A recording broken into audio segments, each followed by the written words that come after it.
Okay. How do I know when we're live? And we are back live. Sorry guys, we had a minor internet interruption, but we are back. Hopefully you all will be joining us. I'm gonna pop out the live chat now. So the moment someone says something, we will know that we're live, and I will be introducing our next guest, who most of you probably don't know who is sitting next to me. And yes, we are live. I already see some comments. Hopefully the sound is good. So you have to talk directly into the mic. I'm actually not going to introduce you, but you should be seeing the Dragon's Den hat right there. I'm still waiting for my hat. Let me not talk about what happened there. But as being part of a Dragon's Den, please tell our audience who you are. Well, most of you will probably know me as Whale Panda. I'm what do you call me? A troll, online troll, trader. What is a troll? That's a good question. I don't know. I think the definition there is that someone who takes stuff out of context to piss off people or something like that. But I don't do that. Something going on here? My bad. Never mind the man behind the mirror. Yeah. Oh yeah. My bad. I'm so used to my own clip-on mics, and I'm loud enough as it is. And there we go. We'll do it. We'll do it over here, so there's no interference. Sorry about that, guys. All right. Now it should be much better. Yeah. Okay. So I wasn't prepared for this interview, so normally I will be wearing a panda T-shirt. Most of the pictures that are out there. But that's okay. You're supporting Samurai Wallet. Yeah, do you use Samurai Wallet? Of course I do. Yeah, we met them here. I mean, just been so busy, haven't had a chance to talk to them. But yeah, Samurai Wallet is one of like 3 or 4 app wallets that I actually use. Well, I don't use it as often, but I do support it. I think they're doing good work. Samurai, Green Address, and I'm still a fan of Airbits. Well, yeah, I use Green Address and Samurai, and actually the guys are very nice, but they're very, they take their privacy very seriously, so I don't think you'll be able to interview them. But yeah, I saw them yesterday here, I talked a bit with them. They're very nice people, very smart. And I've been using their wallet for a while now, so. All right, let's, I don't have much time. I actually have to, we're gonna have somebody else pick up the slack. I wanna ask you the questions that I always wanted to ask you. Okay. Your Twitter account is really blowing up with followers, man. Yeah. I mean, I'm like you and I were like similarly in the number of followers we had, and you just exploded. Because you do amazing work. You're like, you and Tour de Meester are probably the 2 Twitter accounts that I follow. I don't follow many Twitter accounts, or at least don't pay attention to them. But you've been doing some amazing work, especially calling out Bitmain and their empty blocks. So what are you most proud of the work that you do mostly on Twitter? Well, that's difficult to say. I think it started blowing up when I did the article on ICOs, where I called like Ethereum. Where I called them out, basically. I've been doing that for 3 years. Yeah, but you have your way, I have my way. I did it on Medium. And you have to use humor, you have to use GIFs, you have to use memes. Is this like an inside joke that the people that believe in Ethereum are somewhat simple, and you have to go really simple to try and explain to them how silly it actually is? No, I don't think so. But I started with my Medium articles with the hard fork last year, with the DAO hack, but everything went like smooth. I didn't get that many followers yet until I wrote that blog post about Ethereum ICOs, and that actually got so many views and so many people liking it, and everyone started contacting me. It got published on the Next Web. So it blew up without me expecting it, really. And also, one of the reasons why I get so many followers now is just because once you have a lot of followers, and crypto is still growing very fast, people see people with a lot of followers, so they follow it. It's like... I know, it's totally true. It's a snowball effect. All right, let's talk about the hat. Let's talk about Dragon's Den. You were one of the original members of Dragon's Den, correct? No, not really. No? No. the Dragons Den was just a group of people, and it was just a chat group. Correct. Exactly. But I was not even one of the first ones, honestly. And it's also not a closed no, it's not, group it's or not. anything. So, it's just but a private you group. jumped on it fairly early. Well, yes. So let's feed into the conspiracy theories. Let's talk about all of the world domination that is talked about in Dragon's Den. Okay. What do you want? What Well, I don't know. I'm specifically? not actually there. I've been too busy for internet chat. So what do you guys talk about in there? It was mostly comments on what's happening in Bitcoin. It was comments on Bitmain, obviously. It was comments on Roger Ver, on Bitcoin.com. Just comments on that. And it was not an organized group of trolls or whatever you want to call it, or what the professor wrote in or said in the Coin You call him the Telegraph. professor? I call him the goon. The goon. No, I call him the professor, yeah. So not much is going on there, honestly, and it's opened. There are lots of people there now. It's like 60, 70 people there, and not much going on. Honestly. Yeah, because when the groups start to get a little big, it's hard to have like an in-detail conversation. Yeah, exactly, and it just blew up way out of proportion. It's like any private group. I mean, I'm sure you're in a lot of private Telegram groups. I'm in an infinite number of Telegram groups. I just don't actually have the time to read them. I started my own, like it happened to be a Skype group for my consulting clients, and now that group is getting to be unmanageable. It's getting a little big, and I'm like, man, so what do I do about it? Like, I have no idea. Like, I'm not a moderator. Like, I'm not going to kick anybody out. I'm not going to tell someone they can't say what they want to say. The way I moderate groups that I'm an admin on, when too many people bug me about a person X, I then need to do something about a person X because I don't want to deal with a bunch of people bugging me about it. So I'm like, you guys deal with yourself, but manage it yourselves. But I only get involved when I get annoyed with other people getting annoyed about someone else. And another thing I want to say actually about Dragon's Den, we actually invited the goon or the professor, and he never did. So that was like the top of like hypocrisy. He could join, he wanted to join, but he didn't join. So there we go. All right, so now that you've been traveling to conferences, are we going to see you on stage? Are you going to be the man in front of the panda mask? What are you thinking? Now that you're becoming more of a visible person, you've been doxxed, I believe, by Fluffy Pony first. Yeah, thanks, Ricardo. Good job, Ricardo. Everyone will now know your face. What are you thinking? You're going to start following my path of speaking on stage and doing more stuff? Because I will tell you, it's very difficult to trade when you are a public figure and you have to answer a million emails and reply to a million conferences. Well, first of all, I'm not very good at public speaking, so there's that. But I've been asked to do some panels. Maybe you'll see me soon. There's nothing official yet, but maybe you'll see me soon on a Bitcoin-related conference in a trading panel. But I cannot give more information about that yet. So stay tuned. But other than that, no, not really. It's not really my ambition at this point. All right, so how do you manage being a trader? Is being a trader your full-time job? Officially, no. Okay. I still have my company, which does online marketing. But of course, with the start of this year, our crypto is going crazy. It's a lot more profitable to trade. How do you find the time to manage personal life, a business, you Bitcoin or altcoin trading? Both. Both.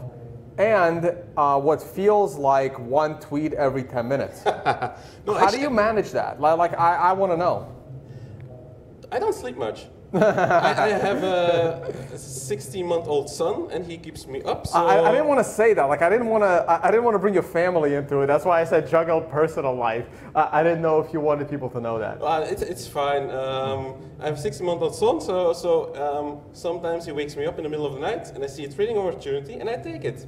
Okay. I don't set alarms. So I stopped doing that because I would wake up so many times during the night. I don't put alarms to trade, but if I happen to be awake and I happen to look at my phone, then I trade, yeah. And what does your wife think about your crypto extracurricular activity? she's happy as long as I'm happy, and she can spend. She's now here also in Prague actually, but she's shopping, so she's happy.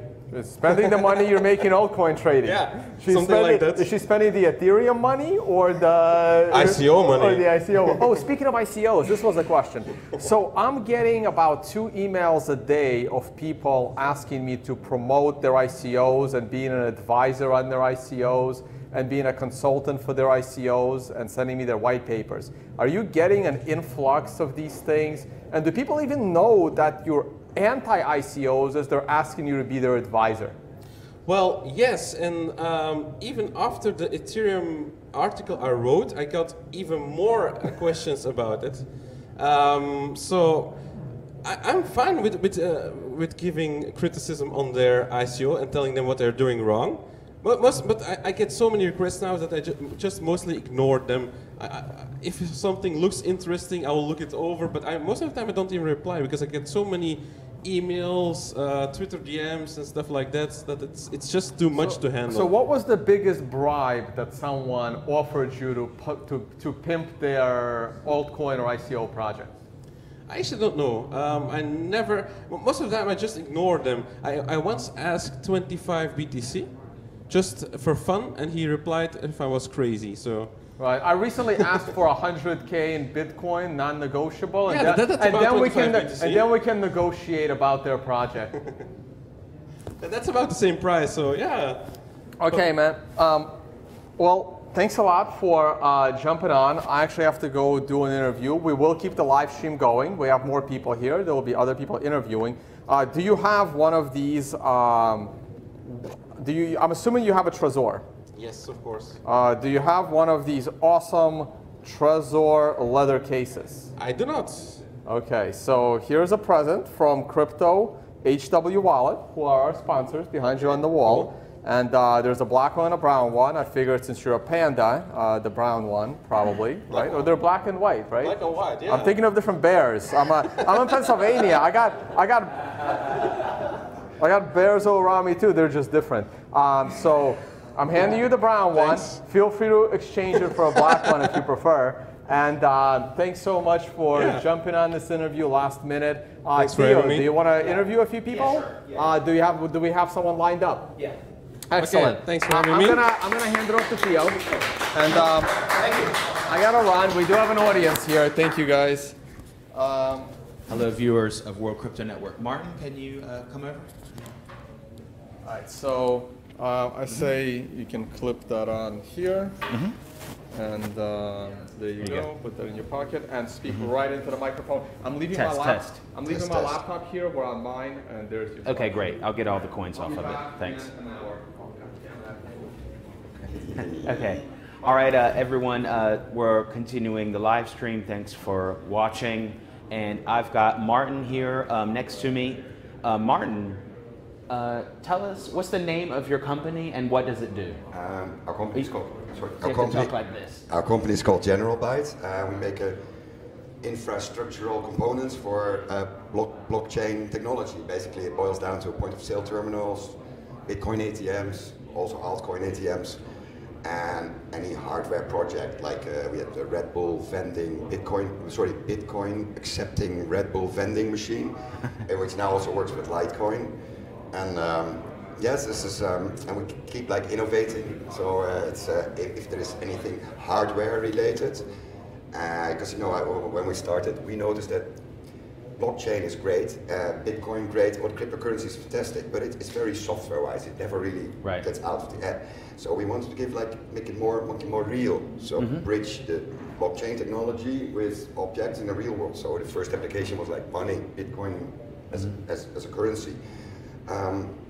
That went very well, but gradually we're looking at other solutions like authentication, authenticity, anti-counterfeiting, all those applications. Okay, great. So we're actively trying to find new applications for blockchain technology. Okay. All right. So here at the venue, there is a Bitcoin and Litecoin ATM. Is that from you guys? Correct. Okay, so what's the name of that ATM? The small one or the big one? There's a touch screen where I can it just has a big touch screen. Is that the big one? The Neon, yeah, that's the BATM3. The Neon, right. Yeah, what's it called? It's a BATM3. It's a two-way machine. It started out as a Bitcoin-only ATM, but we found after market feedback, we found by adding more coins, we actually increase functionality. We opened that part so anyone can add their own coins. And as of yesterday, we now have two-way Litecoin operations. As far as I know, we're the first company to offer two-way Litecoin ATMs. Okay, that's pretty cool. And because here at the event, you have to use Bitcoin or Litecoin to pay for everything. So you have these cards that you load up, and and then you can pay with a non-touch card. And everyone, well, not everyone, I would say the majority of the people are using Litecoin because of the transaction fee. So that's a pretty, I already said it before, but that's a pretty interesting use case. I mean, that's real life. And so maybe that theory holds true that some altcoins will be used for buying coffee, as the meme says. But I think mostly people have been using it to buy alcohol here. And I haven't seen anyone use Pepe Cash, but we'll get to that. But we'll get to that question actually because I wanted to ask you, is the software, well, first of all, can I buy one of these ATMs? Of course, yes. There is a little bit of a lead time, unfortunately. We're not happy about that either. When we started, we also always had some stock, but sales have been growing exponentially, which is of course nice, but it's not so nice if we have to disappoint people that they really have to wait a few weeks, or sometimes a month or so before their ATM is finished. So we just opened up an extra factory for the new production line. So we have 2 production lines, but if I look at it now, that's already not enough. So we're expanding again. We doubled the amount of employees. So yes, it's going crazy. How is that? Your questions coming in? Oh, I'm just they're really admiring our beards. So that's the main comment coming in so far. If you're in blockchain, you have to grow a beard. That's my idea. I will shave when the Bitcoin reaches 5,000. So. Okay. All right. Okay. It's timestamped that somebody. He's going to shave when Bitcoin reaches 5,000.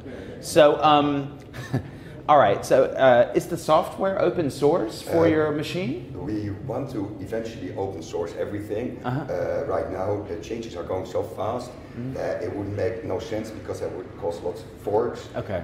So for now, we only open source the part where you can add your own exchanges, your own wallets, rate source tickets, rate sources, and of course cryptocurrency. So if you want to add Pepe Cash, you're more than welcome. Yes. Okay, so when I buy it, I would, even though it's not fully open source, if I do buy one, I could add whatever altcoin or token, or I could do the first ever, which maybe could be one of your projects, ICO ATM. Exactly. Currently we support Ethereum. The idea is that by being blockchain agnostic, basically, it doesn't matter which blockchain. If people do a pull request, we'll be happy to incorporate it in the GitHub and then take the changes. So I think in the future of money will be cryptocurrencies. I mean, this is obvious, but for example, a theme park. They have I'm not calling any names. They usually have in theme park currency. Yeah. So what I'm guessing will happen in the future is that people will get their ticket. They'll use the blockchain, to have the ticket and to prevent counterfeiting of the ticket. They'll swap some money over for the local cryptocurrency that's used in the theme park, and they'll probably use the theme park app as their wallet. So this way we hope, or we're working on supplying all those different infrastructural components, so it will become a sort of plug and play, which of course it isn't, because of the open nature. There's some things you really need to configure, like you have to select a wallet, you have to select an exchange, and being in Japan will make you want to select another exchange than being in Europe or in the US. So there's you mean exchange in order to get the price feed, and then also I can connect my own wallet on my own server, or I could connect via API and give the API keys withdrawal allowance, and then they could just do it directly from the exchange, or is that what you mean? With the idea is with cryptocurrency ATMs, volatility, we've got used to it, but if you run an ATM business, that can be killing. You wake up one day, you're all out of business, but because the price went down and you bought the bitcoins for way too much. So to prevent this whole volatility thing, because most of ATM operators, they're not into gambling, they're like business operators. So they need some sort of stability. So what we do is, whenever somebody scans their address and puts some money in, it will purchase the coins on the exchange. So if you like have some credit on Coinbase, you can sell like Litecoin, Ethereum, and Bitcoin, and it will just buy it on Coinbase, so that there's no currency volatility. You just set your percentage, and so you're basically, so the software basically allows you to do real-time arbitrage to get your spread if you're an operator, and you can control the spread. The arbitrage would have like several exchanges at the same time. Yeah, well, I mean, the person buying it is what buying or selling is the one exchange. Correct. Your point of, and then I can have. Could I connect another exchange? So I have two. Yes. So then I could do two exchange. See what I mean? You can have a separate exchange for buy and a separate exchange for sell. Okay. You can configure backup exchanges. Okay. Like Well, that sounds really interesting. With like Bitfinex wouldn't be the first time, but you can just switch in say a few seconds, and you're over to Bitstamp or Coinbase or Kraken. Or what about? Have you thought of making the software that basically automatically looks for the best deal at that time? Thank you. I will put in a feature request. Okay, yeah. Well, I'm sure people.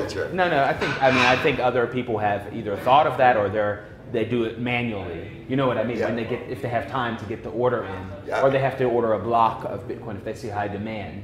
Correct. But I mean, you could theoretically do it where it's just you have the API of 5 or 10 exchanges, and it's also looking at the order book to make sure there's enough depth to get the order through, and then it's like, okay, right now I get $1 discount or $5 discount or whatever at this exchange, so just buy it there. That's a very good idea. You know what I mean? Will definitely okay. pick it up. Yes. Well, with some of the altcoins, it can get really. There's a big difference. You know what I mean in that, but of course they're not as liquid. Okay, so just to go on to another topic, what I have heard is that in Amsterdam you have a Potcoin ATM and there's a big weed plant next to it. Is that right? Well, yeah, it was the Potcoin guys that asked us if we wanted to support Potcoin, and of course, we're just the DJ. So any coin we implement, any coin we have no preference in that respect. So yes, we needed a Kodak moment. So the only place where you can do that in Amsterdam is in Amsterdam. Just getting some pot plants. Yeah, we are not selling any pot coins myself. It is purely in the test phase now. But I think it's one of those typical vertical applications.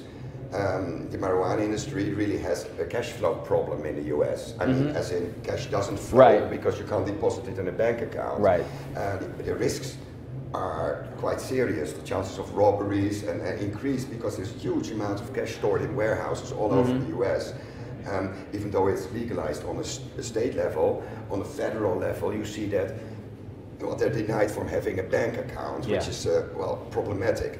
So by offering support in point of sale and ATMs for currencies like Potcoin, we hope to be able to take the cash flow problem out of those dispensaries.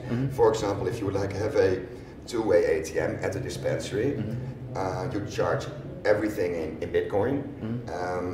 Then in case, for example, there are people who bring their own Bitcoin will be able to purchase at the marijuana dispensary, while people who need to buy Bitcoin will have to put their ATM in the machine. Well, if you make the fee percentage a little bit higher, so it's attractive enough for people to purchase the coins on Coinbase instead of the ATM at the dispensary, then the ATM will still, the dispensary will still get the Bitcoin or the Potcoin or whatever coin, while at the same time, they will not have the cash flow problem. They will not get the cash. They just I wonder what Coinbase's terms of services are if they find out you're using Bitcoin at it. I mean, it's like you said, it's legal on the state level, but not the federal level. I don't know if that violates. Well, I always tell everybody. But anyway, Coinbase is not a wallet.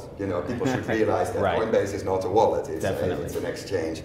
But if the dispensaries, on the other hand, would give a discount in selling cash, accepting Bitcoin and selling cash, then that would be a great way for them to get rid of the excess cash. Definitely. And once it's in Bitcoin, it's Bitcoin, it's global. Okay, so we do have questions about how much and stuff, but let me just, I think a simple way, and also because we don't have a nice picture right here, just tell us your website so they can check that out while we're still talking. Yeah, so everyone can just open up another tab and check it out. www.generalbytes.com. Okay, so General Bytes, bytes as B-Y-T-E-S, right, or not? Yeah, that's it. Okay, okay, okay. No, it's okay, it's okay. All right, so, all right, well, so I did see the Red Bull machine that takes Bitcoin and Litecoin, or just one? Well, we hacked it. We hacked it yesterday. Last minute. Everything is last minute. Okay. We hacked it yesterday to work with Litecoin as well. All right, that's pretty cool. We created for Red Bull last year. They gave us the machine. As long as we would make it work with Bitcoin, they weren't really prepared for the social sharing and caring that followed. So they didn't know how to answer. But the idea was we take the Red Bull machine, we take out the coin mechanism, we use the same Bitcoin computer as we use in our ATM, so it was already there, the software was already half finished, so it's quite easy. And then instead of having the coin acceptor, we 3D printed a replacement with NFC, so you can use your chip implant, or you can use the NFC cards you just showed to pay for your fizzy drink. Okay. All right. So let's say that I have a marijuana dispensary or a cafe, or I don't know. There's a lot of applications, and I don't know. I want to make a weed vending machine, or I just want to have a vending machine with snacks or drinks or whatever. So can I buy the module thing I need to insert into the thing, or how? Because that's a little tricky, because every vending machine is slightly different. Correct. So what is the future of that? Because I think it's a real interesting, that has potential. Correct. Because what if there are things that people don't want to buy? Maybe there's some things that people don't want to buy, or are embarrassed to buy from a person, maybe, or that just you don't need to have a person, and then you could do cryptocurrency for that. There's a lot of possible applications for that, I think. This was like a prototype machine at Paralelní Polis. We really like it here because it is our test bed for most new technologies. So we have a sort of eat your own dog food policy. If we don't like to use it ourselves, we're not selling it either. Well, that's a good policy. I think that's a good policy. Like the Cortex Pay point of sale terminal, we wanted at least 50,000 transactions on it, flawless. And, a lot of times people are just selling hot air, especially in blockchain. So we don't like that. We'd rather have a real product. Okay, good. Real product, no vaporware here. No vaporware. Okay, good. We have a question from the studio audience. Excellent, excellent. Do you have any plans to take Bitcoin Cash? Do you have any plans? Okay, thanks, Nindy. Check out nindy.co.uk. Thanks for the question. I want to tie that into another question, because we do have a lot of discussion about SegWit, No 2X, or whatever the hell that thing is called, and then there's Bitcoin Cash, and then there's BitGold, and there's other new fork slash. I mean, not a fork in the sense that they've created an altcoin, but these new things that are happening, whatever name you want to attribute to it. So, and you guys are also operating some ATMs yourself. So how do you deal with, the exchanges have to deal with these things, and you guys also. So what is the policy about like the upcoming No or 2X and No 2X controversy? Although I have my personal opinions about all those forks, we remain neutral, so we implement anything. So if somebody implements it before we get the time to implement it, and they do a pull request on our GitHub, we'll just take it in and support it. Okay. There are some practical problems with supporting Bitcoin Cash at the moment. I hope we can solve them, and it will be very confusing for end users. Because they'll see Bitcoin and Bitcoin Cash, the logos will look very similar, but more importantly, the address format is the same. So the machine will not be able to see whether you scanned a regular Mycelium wallet Bitcoin address or whether you scanned your Bitcoin Cash address. So if people don't know this, they will purchase the wrong coin because they'll select Bitcoin Cash because it's the cheap Bitcoin and they don't know any better. So they'll select Bitcoin Cash and will want to transfer it to their existing Bitcoin wallet, which will never arrive because quite frankly, it's a different blockchain. So this is a bit of the problem we're having right now with implementing it, but we get so many requests, like, so yes, we're working on it, and I believe there's more people, and it's not just us working on it, so whether one of our clients implements it first and then does a pull request, or whether we finish it first and do a pull request, I don't know, but yes, it's definitely in the pipeline. And all those other coins, well, the market will decide, really. As I said, we're blockchain agnostic. So let's say that I'm from an altcoin community. Yeah. So I could just go on your GitHub and check out the code and say, okay, I'm gonna, do whatever I need to do to implement our coin, and then do the pull. Okay, tell us what to do. You need to implement a rate source. So, for example, if you're selling, I'll use Bitcoin because it's easy to route. You need a rate source. So, what rates are you using? Well, usually the most logical way would be the rate source that corresponds with your exchange, because otherwise it makes no sense. So, a rate source, a wallet interface, which is important, like at a minimum should be like a core wallet, or no core node wallet. Preferably something web-based where you keep your own private keys, because it makes it easier for operators to implement instead of having to run another, another wallet. And exchange interface for buy and preferably for sell too. So that's all. And do a pull request. Our programs will pick it up, and yes, you'll be live next version. Okay, I have another question. I have not, because I haven't really, I haven't done a stress test at the Neon ATM with this particular attack. That's just the pick it up and walk out attack. So I haven't really, so I have carried and picked up Lamassu a few times, and they're fucking heavy, actually. I mean, it's heavy enough. I mean, you can carry it as one person, but the way it's kind of bulky, or at least the older one that I was carrying was, and so it was preferable to have two people carrying it, so you don't like have to kind of. It kind of was really, but it was heavy, so the chances of someone grabbing it and running out were relatively low. Sure, if it was really packed and that you had two guys go in there and one guy punch everyone out or whatever, then maybe you could take a Lamassu. There are these other ones. That are forgot the name, Skyhook or something like that. They're dead now. They're dead now. Okay. Well, that was cool because it was open source and you could do the altcoins and stuff, but they were tiny. Yeah. So I mean, I was thinking if you had that somewhere, you would have to mount it on concrete slab, or I don't know what you want to have to do. So what about you guys? The small ATMs, the BATM2s, which are like the one-way ATMs, if people recognize them as the bright little yellow ATMs, they can be like mounted on the wall. Right. But we found that many US locations, the entire US is just drywall. It's not brick wall. So you can't hang an ATM on a drywall. But there's very few brick walls, so this is something we didn't even realize when making the ATM. So one of our US operators created this like cool metal stand, and we just like, we were very excited, so we took it to production, and it's now a stand for the small ATM, which you can bolt to the floor with like a chemical seal, the same way you mount a safe deposit box. Okay. It's like it's with camera. You drill a hole. So now we're telling everyone how it's all done, so they can figure out how to reverse that. Little step by step. Right. So tell us more. It's a tried and tested way of securing stuff to the floor. Someone is testing out, getting the welding equipment out right now. The Lamassu you just mentioned was around 50 kilograms. That's without that stand.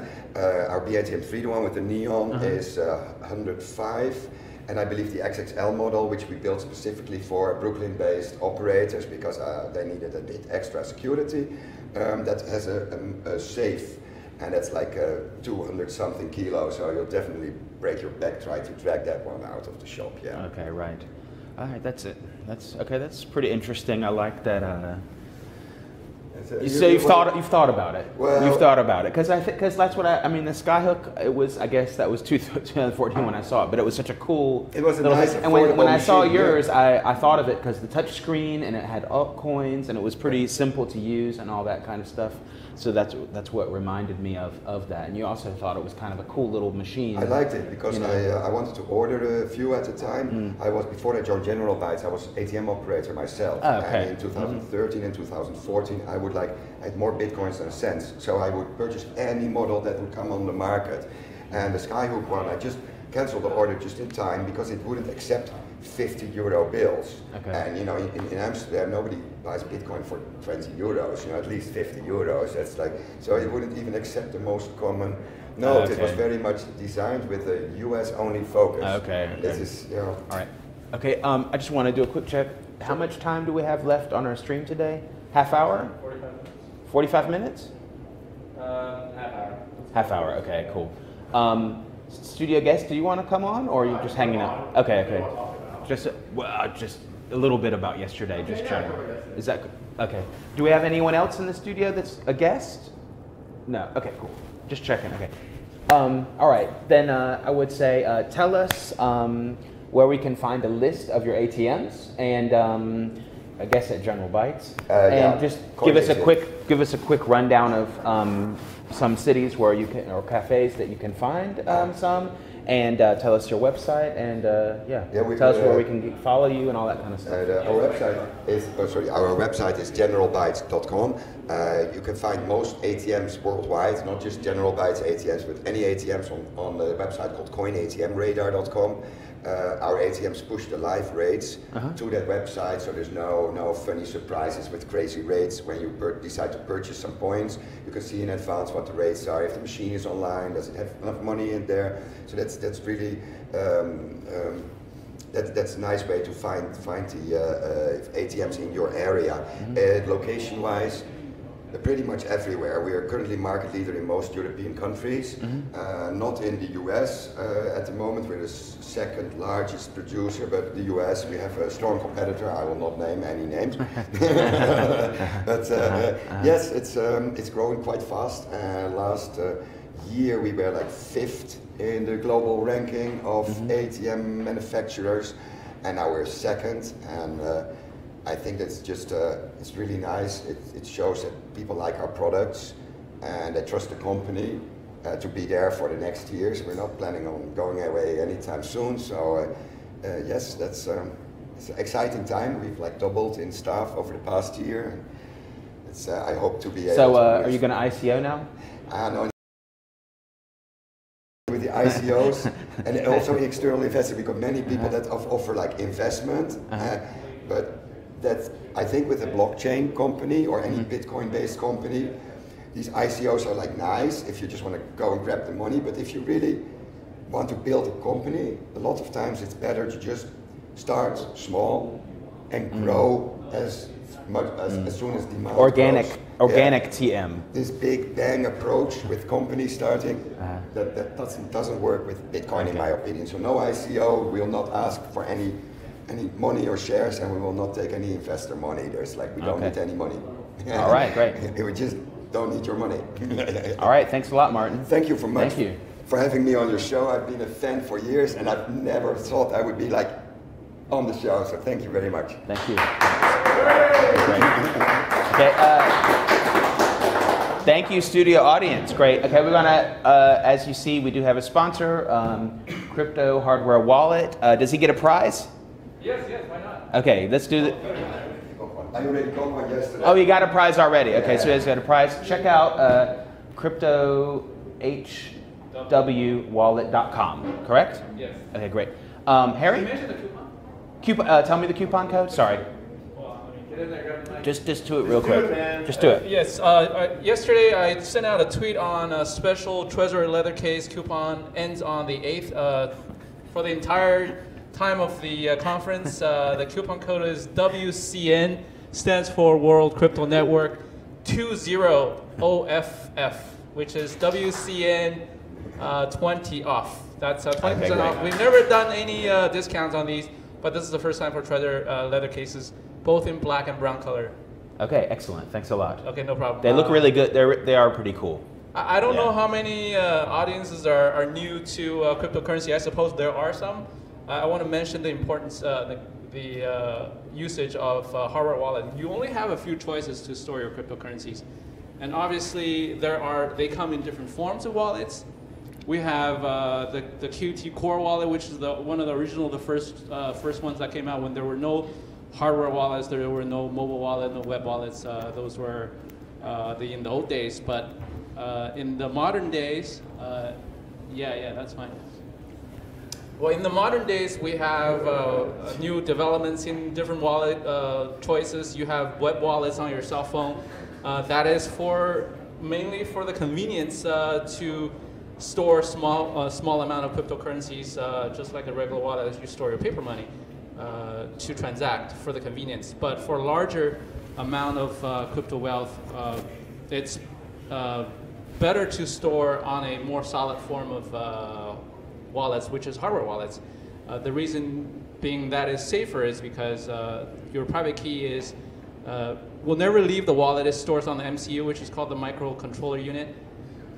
When you do transactions online, it will not touch the cloud, it will not touch the internet. That makes your private key private and safe. So that is one of the reasons you're supposed to have a hardware wallet to store anything more than maybe half a Bitcoin, because the price is more than $2,000 today. And a wallet of like a Trezor is only $100. That's 20% of, or 5% of your half a Bitcoin. Okay, great. Yes. I just want to, before Harry comes on really quick, they want to know, do you have nanos? Are they in stock? And can you pay in Bitcoin? I would assume you can pay in Bitcoin. Yes, we do absolutely accept Bitcoin through our payment processor is BitPay. You can use Bitcoin, and I guess if you have other altcoins, you can use that through a conversion, maybe use ShiftShift, yes, .io. We do have a Ledger Nano S coming. I was just actually in France, in Paris. There should be around 1,500 units coming to us. I should keep that low, okay. But we should keep it's out. Trezor. But unfortunately, the Ledger Blue, I want to stress that one more time, there were customers who ordered way in advance that could not get the Ledger Blue. There was a huge backlog from Ledger themselves. They simply don't have enough units to fill their orders, so they are delaying ours because our order size is way too big. We have begged them numerous times, but we were finally promised for some units, hopefully by the end of November, early December. For those of you that are still in waiting, I know you guys have been sending me tweets, sending us emails asking where your wallets are about, but that's what's going on, and we want to give every late order a free leather case. Before we limit that to 30 days. Now we're going to just do that, I guess, to everybody up to the time we ship. So if you still can hang on to your order, the Ledger Blue, when we ship that, we'll give you a leather case, which is $49.99. That's what we're selling on both on Amazon and our website and throughout all the resellers. Those are going to be given because of the delay. Ledger Nano will be coming end of this month. Excellent. We have plenty of Ledger HW1s. Digital Big Box, that's from Switzerland, and hopefully soon we're going to get keep keys, but the price will not be very good. All right, great. That sounds like a good selection. Thank you. All right, yeah, but remember, leather cases, protect your Swiss bank, accessorize it with beautiful leather case for your wallet. Thank you. Okay, yeah, great, thanks. Okay. All right, great, and here I'm going to, come on, Harry, I'm going to bring on Harry Haplin. I don't know if maybe you've never heard of Harry Haplin. Pretty mysterious guy. You have to go like, I'm talking into the mic like this. I'm a pretty mysterious guy. Yeah, he's a pretty mysterious guy. So we're gonna just give, what do we got, like 20 minutes, 15 minutes? Okay, just give me like a sign if it's getting close. Okay, great. Studio audience. Okay, so just tell us the short version. What were you doing recently? What organization were you part of before you were doing crypto recently? Well, actually, I want to reveal a small secret. Uh-oh. Me and you have been trying to destroy the world financial system for a very long time. No. 10 years ago. Now it's on. Now it's over 10 years ago. I haven't seen you in maybe 15 years. So I think the last time that me and Harry were talking, I think that you were meeting someone in the Chapel Hill Conspiracy Bookstore. What's the name of it? Yeah, International we were planning protest against the International Monetary Fund, and there was a lot of broken windows and whatnot. No. But we were not. Yeah, I have to admit, we were very unsuccessful in destroying the global financial system. Yeah, well, that was back then, but back that was in the day. We've become more sophisticated. Yeah, but I remember I was like really critical, getting really tired of some of the anti-globalist protest topics and the style, and you were meeting a guy there, and we were just discussing that kind of stuff. And you lived in a small cabin in the forest trying to be I was trying to be autonomous. Trying to be autonomous and other experiments like that. So that's to make a long story short. I mean, right? what I was about to say. And I think you were doing like weird search algorithm research back then at Duke, right? Yeah, I was doing search algorithm research. So just briefly, I'm a researcher, a PhD in computer science. I designed help work on the Web Crypto API, which is the API that unites the various crypto libraries across all at MIT. And then when my boss, Tim Berners-Lee, the inventor of the web, wanted to push digital rights management into browsers, DRM, I said, screw this, and I quit. And now I work on mostly secure messaging and crypto. Okay, great. And I think what I've learned, when we were very young, we thought that something as simple as protest, simple as telling people about how corrupt and opaque the global financial system was, that this would be enough, that somehow we could protest our way to victory. Yeah. But actually, I think the Be the vanguard. Yeah, exactly. And we were totally, it looked like for a bit it was working. Right. However, what we find is 10 years later, 15 years later, that what people want is they don't want another protest. What people want is working solutions. They want working technology. They want to be able, you can't say, oh, don't use a bank account, you'll just be broke and you'll starve in the streets. But what you need is you need an alternative that isn't centralized, that isn't controlled by portions of the corrupt capitalist global financial system. So what I've become very excited by is I feel that finally we're actually producing real technology that can answer real human needs. And then once this technology, because we all know the nation state is headed towards collapse. It's a total mess. You have Trump in the US, just morons everywhere running nation states and banks. I mean, really remarkably dumb people. And then I go to this conference, this hacker conference, I see all these intelligent people thinking about technology, thinking about, well, how can we make NDSA hierarchical, and this, new techniques on elliptic curves, new techniques in post-quantum. There's all this excitement. And I feel like, crypto wasn't moving for like years. When I was working on crypto research and search algorithm research, we were still using stuff, everything was like 90s. Our job was just trying to put technology from the 90s, in people's hands. And now I feel like it's gaining mass appeal, and because it's getting mass appeal, all these intelligent hackers who are trying to build new things. And I've actually, weirdly enough, I hated Ethereum. I hated Ethereum because let me just be very clear. I want to just anyone can I have a mic too. It's okay. Okay. Because you can, I don't know. I mean, you do tweets sometimes, but if you just do like a year old, it's pretty negative. There were some that had points. It was something like if all the people that work at W3C would work on ABC and not blockchain projects, then we'd actually have some progress. Or I don't remember, there were some other comments about that. My main concern was that... And also, negative about Bitcoin, negative about Ethereum, or just skeptical. I was very skeptical, and I blame Ben Laurie if you're watching. It's your fault I was so skeptical. Okay. But I felt that the problem I saw with Ethereum and a lot of Bitcoin was the problem that the community has recognized, which is scalability, right? So, we've been studying, I know it's boring and a bit wizard hatty, but we've been studying, distributed systems for a very long time, and we could easily predict there's going to be scalability issues with Bitcoin, and God help you, Ethereum. I got the Ethereum paper for Solidity. I said, oh look, it looks like a programming language theory paper. There's these symbols, they're kind of in the right place, but dear God, it doesn't make sense. And then when you look at the EVM, you're like, dear God, it's easy to bust out of. This is terrible.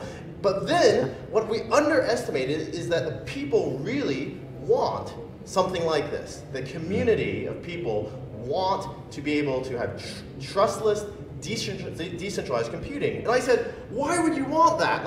It's everything we know about the cloud, but backwards. All your computations will be slow.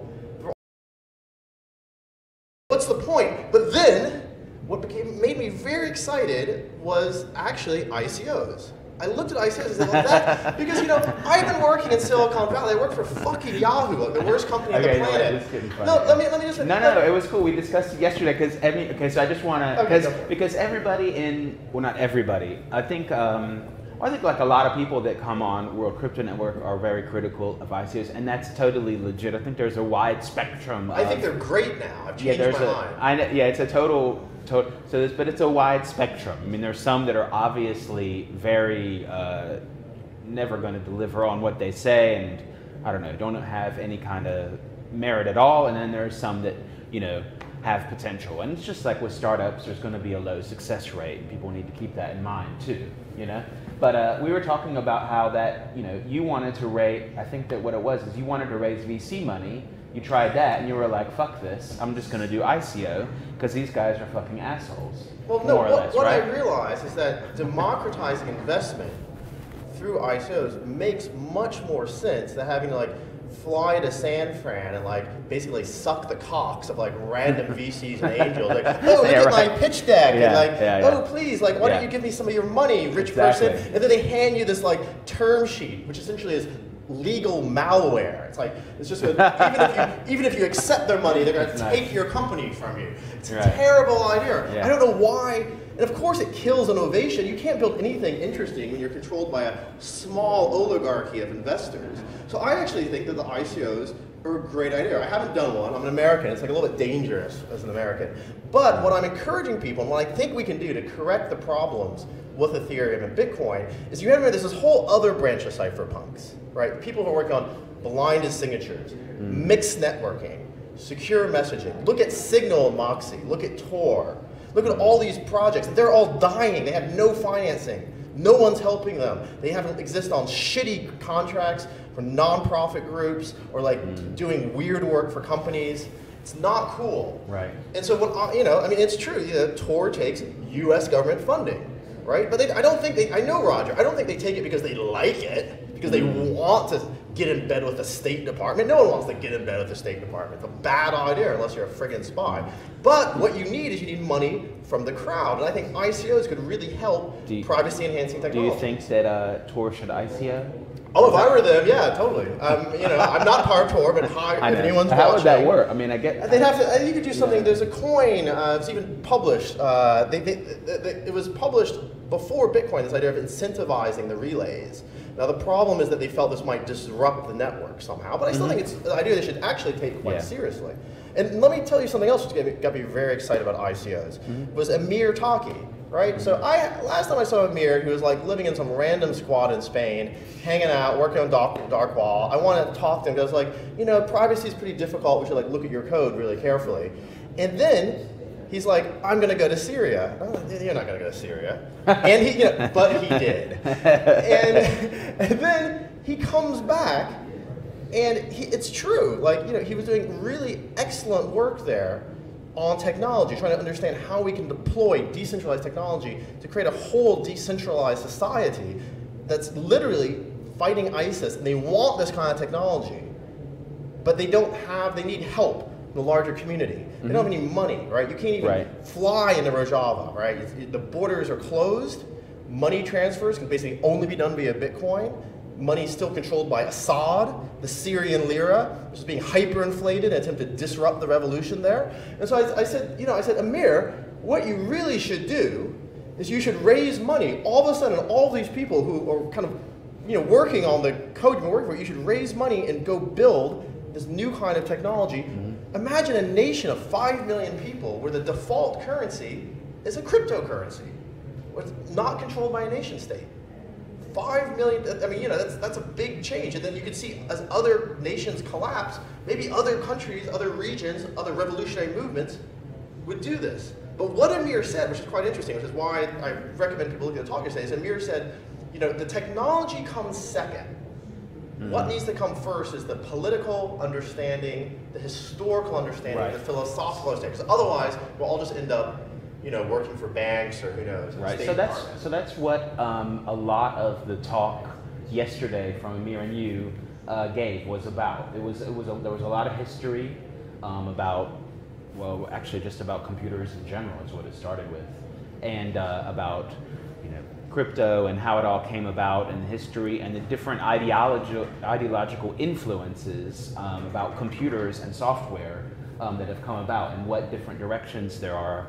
And so I don't know, what do you see besides just ICO, disrupting things and things like that? I mean, do you see here at the conference or at other parts of Bitcoin the different ideologies, and do you see them conflicting, or what have you seen so far? Oh, I'm super excited because I think actually what's happening is everyone's very old-fashioned. You have old-fashioned cypherpunks like myself who just really want mixed networking and no metadata. You have classical anarchists from like left-wing, sort of confused concepts of socialism which didn't work out very well in practice. Right. You have anarcho-capitalists who really, sometimes they fantasize about the market, but the market is usually backed up by the violence of the state. But what you're seeing is because of the technology, people are converging, becoming more practical.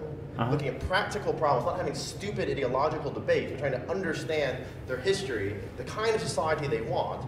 And the point of the talk by Amir, which I think was a very good point, is that essentially there's a basic conflict in computing. It's a conflict between using computing to centralize power, to control humanity, to enslave people. And everyone from anarcho-capitalists to insurrectionary primitivists agree that this is a bad thing. Yeah. Right? In fact, even they agree. Even the insurrectionary anarchist primitives agree. And even most startup people, they don't want to be controlled by VCs or angel investments. Like, everyone understands that control destroys innovation and human potential and creativity.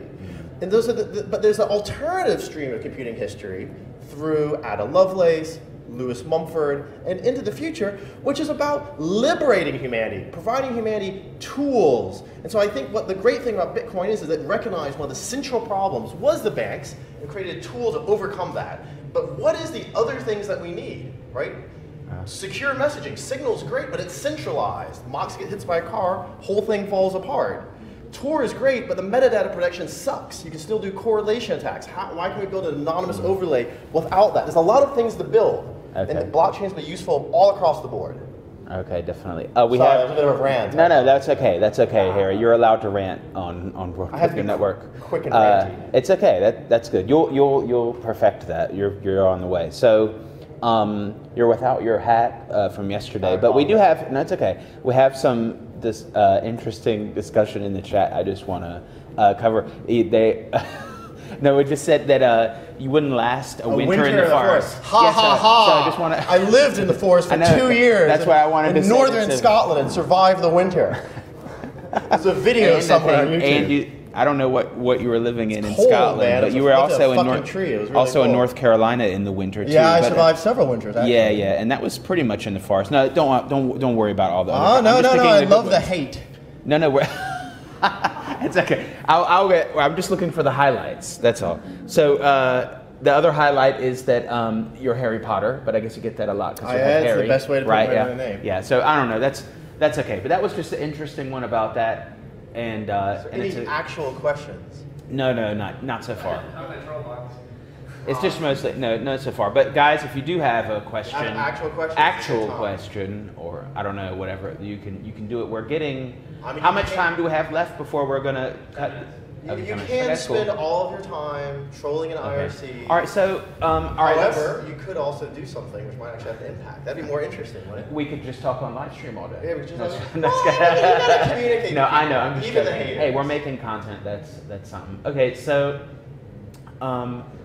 what do you think about so-called Bitcoin maximalists versus some of the network effect away from Bitcoin? Does that matter? I mean, yesterday in the discussion that came up at the end, Amir, and he said, Bitcoin has so much capital behind it and so much minds behind it that that's for now that's it basically, and we don't need to make a whole bunch of separate things, and but that might not be the end all to it either. We just don't know now. So what do you think about all the altcoin, all the token? We have if you make an ICO, then you're going to have to make a token, which is riding on top of another currency, probably not Bitcoin. It's too expensive to do it practically. and you're essentially making another currency in itself. Do you think that takes away, or do you think that that kind of adds to just the crypto network effect? Well, I would say if your job is, so you got to look at what the technology is, right? So Bitcoin essentially is a deflationary reserve currency. The thing about Bitcoin. Well, just that's the thing. That's the discussion. Is it that, or is it something to buy coffee with?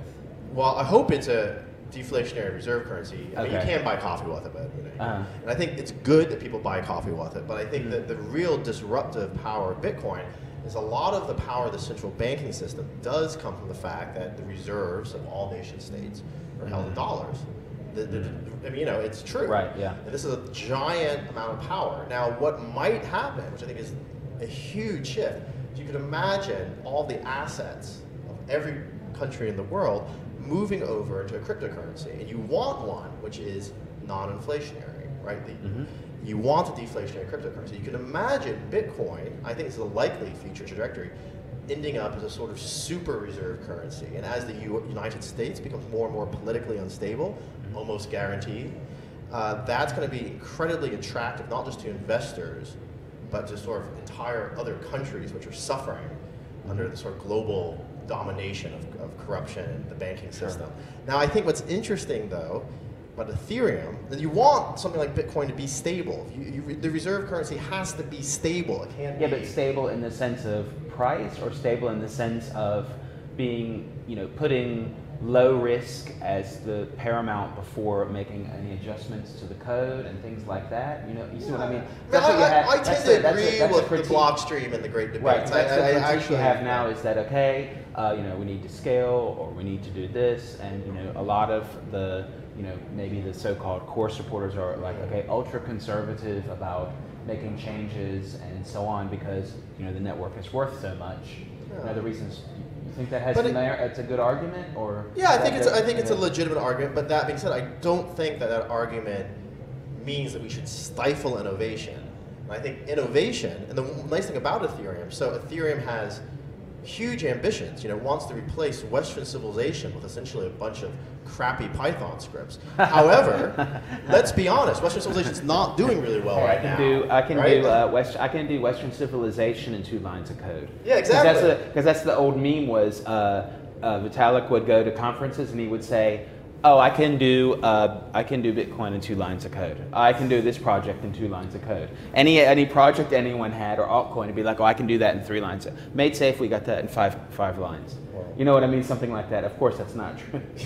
Speaking of scams, but anyways, what I was going to say is that there is a lot of scammy stuff going on in Ethereum, particularly in the ICO space. But then the great thing about Ethereum is it's fundamentally upgradable, and that's where you want innovation to happen. Innovation on Ethereum right now is probably the place to be in the altcoin space and in the ICO space. And that this space, if this continues to happen, this is actually not a competitor to Bitcoin. Bitcoin is like a stable reserve whose value will just keep going up. But you also have this highly speculative, highly innovative market of essentially Ethereum-based applications and ICOs with all sorts of weird tokens.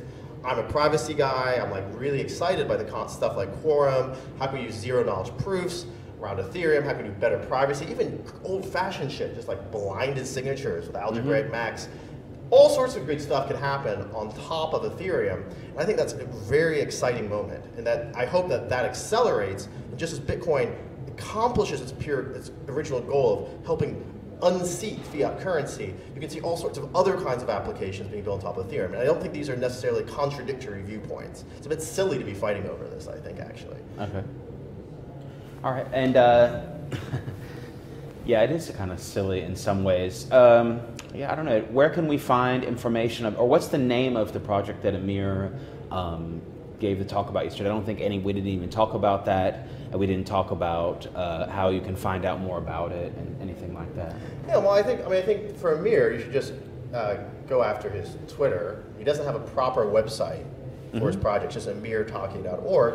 But when I first met that guy, I was always, is this real? But then I heard him talking on the phone in Kurdish with people in Rojava. He put me in touch with people in Rojava calling me, asking me about crypto questions, asking me about programming, asking about currency. that it's real. There's actually people in Syria who are close friends with Amir, who want to see this sort of thing happen. And this could be, I mean, literally, this could be life or death for 5 million people who've just spent the last 5 years fighting ISIS. That's a really exciting thing. And so I think Amir's project is legit. I hope he develops it further. I'm supporting him in doing so. That being said, I think he needs more people. So I think that if you find that prospect interesting, if you want, what would an entire decentralized society look like? You can start in Syria, you can spread to other places. You should just get in touch with Amir. And if you're interested more in, I think, more traditional cypherpunk topics, I'm working on mixed networking, hiding metadata, working on next generation decentralizing signal, decentralized secure messaging. I'm happy to get in touch with me as well. I'm more happy to discuss the slightly more technical topics, but I think having Amir's political vision and connections with Rojava will be a really historical moment in the evolution of cryptocurrencies. Okay, great. And okay, so how can we get in touch with you? I'm just at Harry Halpin on Twitter. And I think Amir, it's actually funny, this guy was impersonating Amir on Twitter. I think at Amir Taki says help, and there's like a Bitcoin address. People just ship that address Bitcoin. It's actually some. There's a lot of. But there is the actual real Amir Taki Twitter account, which I forget. But you just go to amirtaki.org. I think that's him. Okay, great. I don't know any. Are we about done? We've got 2 minutes. So 2 minutes. Okay, we'll wind it down. I want to thank everyone for watching World Crypto Network. Thanks to Crypto.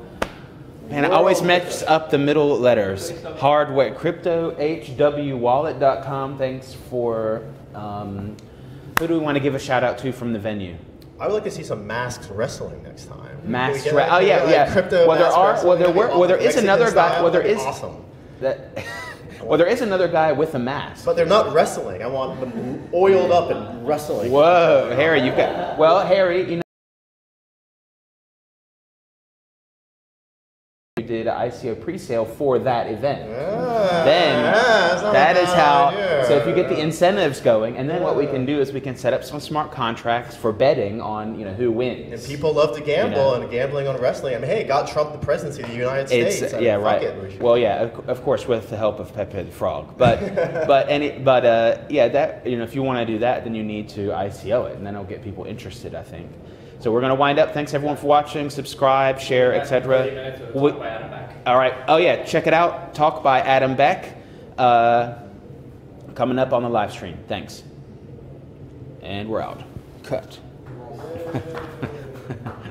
All right. Thanks, Harry. That was good. Good ranting. Good ranting. We need that. That's okay. Hey, we're live. We're just. I was like, I just messaged you. I was like, Harry, do you want to come do an interview? I was like, okay. I didn't have questions. I just thought we. It's over.